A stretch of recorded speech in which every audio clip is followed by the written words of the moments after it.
Today I'm going to teach how to find probabilities using the standard normal table. First I'll show you how to use a z-table. So first we're going to go to the row that represents one digit and the first digit after the decimal point. So one digit and then the first digit after the decimal point. Let's say you're trying to find 0.60. Now you're going to the column that represents the second digit after decimal point. So 0.6 and then 0.0, and we find the meeting point. Then we intersect the row and column from steps 1 and 2, and then we get a number, 0.7257. You see 0.60, we find the intersection at 0.7257. Basically, what this number shows right here is going to be a percentage. So you times it by 100, which you get 72.57% if your z-score was 0.60. Let's look at three possible probabilities that we're going to go over. P of x is less than a, P of x is greater than a, and then P of a is less than x, but x is less than b. So it's between two numbers. So let's try to find P of x is less than 2.13. So we're going to go to our z-table.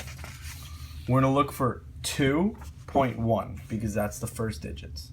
Now we're going to go to 0.3, 0.03, and we're going to meet at the intersection, which is 0.9834.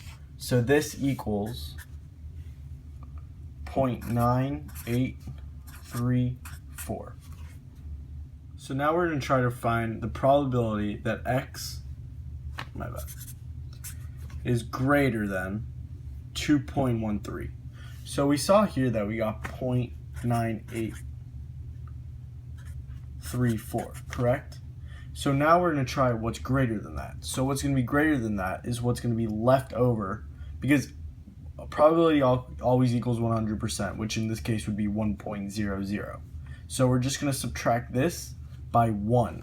So 1 minus this, and that will get you, carry over the 1, 0.0166.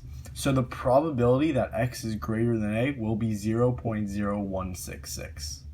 So now we're going to try to find the probability that x is between 1.40 and 2.25.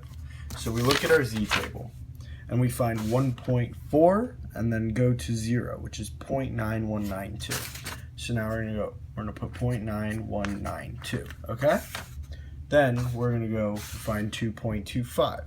So we're going to go 2.2, then we're going to look for 0.5, which is right over here. So we go to 2.2, move it over to 0.9878 because it's right under the 5. So 0.9878. Now we're going to subtract the greater one from the less one, so we get 0.9878 minus 0.9192. So let's subtract that. 6, 17, 7, so it's 8, 6. And this cancels out, so we get 0.686. So what's the average? We're going to move the decimal point over twice.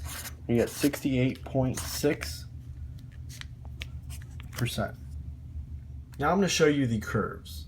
The curves are going to give you a little visual help to see why the probability of these are so different. Like why this is 98.34% and why this is 1.66%. Why it's such a different, why this is so much higher than this one. So we see here that 2.13 here. So x is less than 2.13. So all of this is the possibility, the probability. So that's why 98.34%. It owns 98.34% of this curve. Now we see over here that it's greater than a.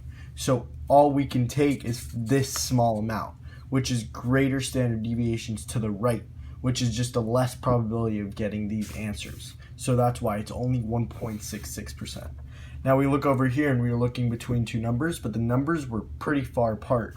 Now we're going to get this whole area is what the probability is. That's why it's 68.6%, which is not as great as that, but it owns a large proportion of the standard curve.